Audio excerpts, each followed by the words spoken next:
In the beginning, my mother was pregnant with me. She was getting fat, so the doctor gave her speed or diet pills. And she started smoking pretty early in life. She has COPD now. And I brought her to the doctor the other day. And the doctor said, so she's 90. The doctor said, when did you stop? Did you ever smoke? She goes, yes, I smoked till I was 76. So she was smoking while she was pregnant with me. And in a funny way, I think it's kind of funny, people are always telling me I'm a genius. And genius is a word that I think is pretty overused. Einstein was a genius. I make clever pictures that sometimes people adore, but I wonder if she didn't smoke and if she wasn't taking speed while she was pregnant with me. What could you have been? Well, she didn't breastfeed me. I had formula. Who knows what formula was in the 50s? Yeah. So, I mean, that's where it began. I'm not really complaining. Right. I just kind of wonder about it, and I kind of laugh about it, too, because there's a lot of things I do that are stupid, and I had to start, I had to start somewhere. Right. So you're listening to Victor Stabin, who's talking right now. This is his podcast. I'm John Ambrose. I'm his social media manager. I guess you could call me. Yeah, right? I'll call you that. Yeah. I want to get started with this, and this is like a thing that you've listened to podcasts before, but you never had the inkling to do one. And I think the whole purpose of doing these and doing them often is there's so many stories behind your work that you never that aren't out there already. Like there's small snippets. So like the Kiss album cover, there's a video about it, and you kind of tell some of the story behind it that people don't get. And you have all this great history in commercial illustration and your paintings now that you could be talking about, and people could listen to in audio form, and I think it's a good. Wait, I think you're onto something. Not audio form. It's a new word. Yeah. You came up with a new word. Ardioform. We are logophiles. So it's an ardioform. Ooh. Okay. It's an ardioforum vlog. No, it's not a vlog. It's a podcast. Okay. Right. I'm sorry for interrupting. I just think it's a good companion because there's so many different ways you can get out there and tell your stories to people. I mean, that's really what you're doing with your art. It's just visual. So, but there's so many little details behind it that I think people would find interesting if they had a place to actually go and seek that out. So I want to make this a place for it. Well, okay, so responding to what you said, I worked as an illustrator for 25 years. As an illustrator, you're employed to speak to a broad audience. Yeah. It isn't like an art crowd that wants to be confronted with something so esoteric that they have to figure out that it's the new thing that's changing a style. As an illustrator, you're working with like pre-described styles. There might be almost 10 different styles of illustration in being used at one given time. And you're communicating somebody else's needs. So you have to know how to be a basic storyteller. Storytelling is a big deal. For me, it's where I cut my teeth. And after 25 years or so of working for other people, I had too many of my own stories to continue working for other people.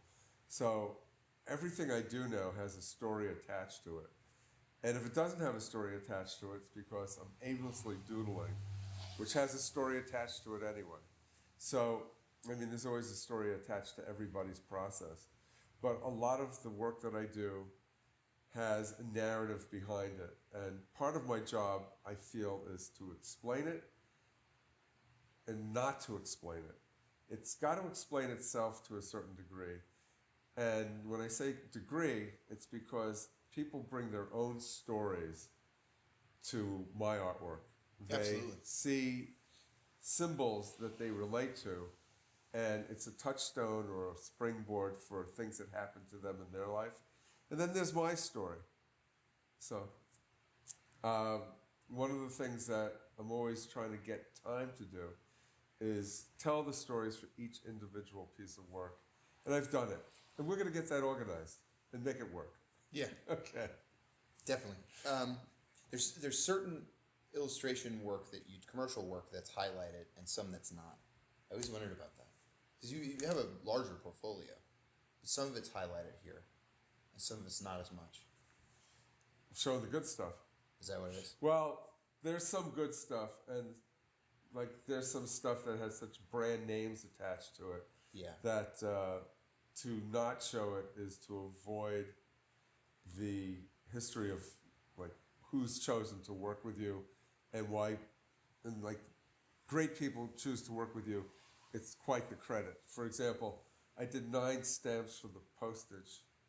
I did 9 stamps for the U.S. Postal Service, and whenever you read the history of an illustrator, if they happen to get that job, it's the first thing Right. that's listed. It's like C.F. Payne, who happens to be one of the best illustrators alive today. He did 5 postage stamps.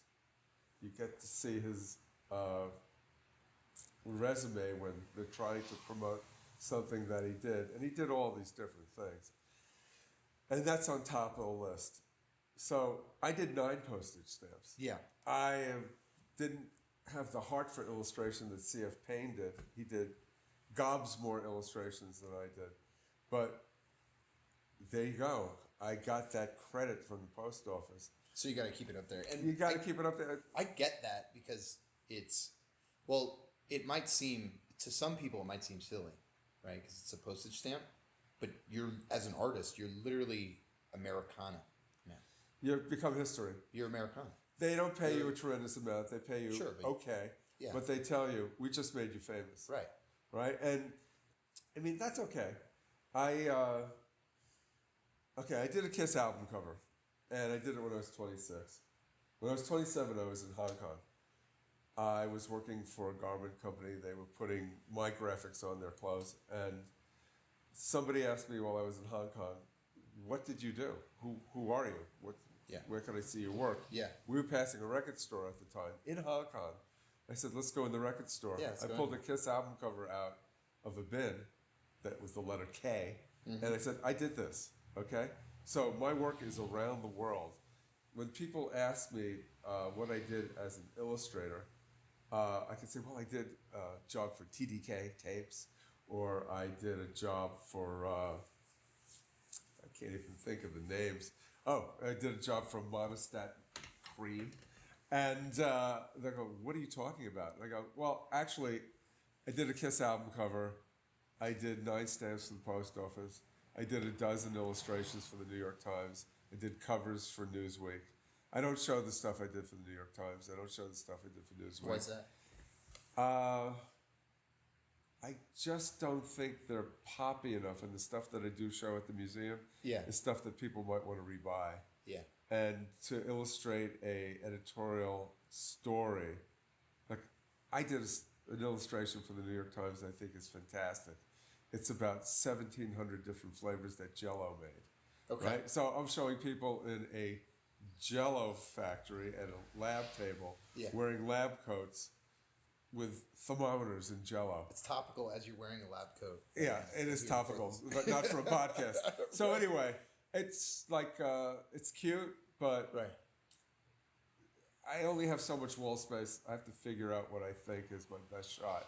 Yeah. So that's why I don't show it. If I was doing a detailed story of my life and wanted to show stuff that I really liked that I thought was cute, maybe that would be part of it. Right. But I don't know if anybody wants to see the 5-hour epic journey of Victor Staben's life through illustration. Right. So you choose. I think I would like to make that I would like to make that. Put that on the list. That should be on my list for your Pinterest and your Tumblr. Definitely. That's a place where we can go and, Pinterest has boards, so we can go and put that on there as, Jell-O related. Commercial illustration and Jell-O related, and that categorize that. And that would be a place where people could find you through the weirdness of the internet.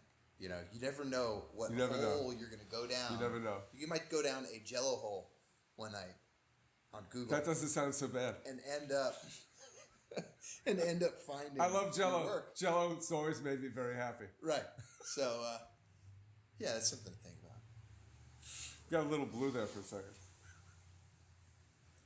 All right, so I guess we could sign off. That's a short first episode for us. Terrific. It's going to get better, folks. Absolutely. And I hope you enjoyed what you got so far, because it's not going to get that much better. You can follow Victor at Victor Stabin on all social media.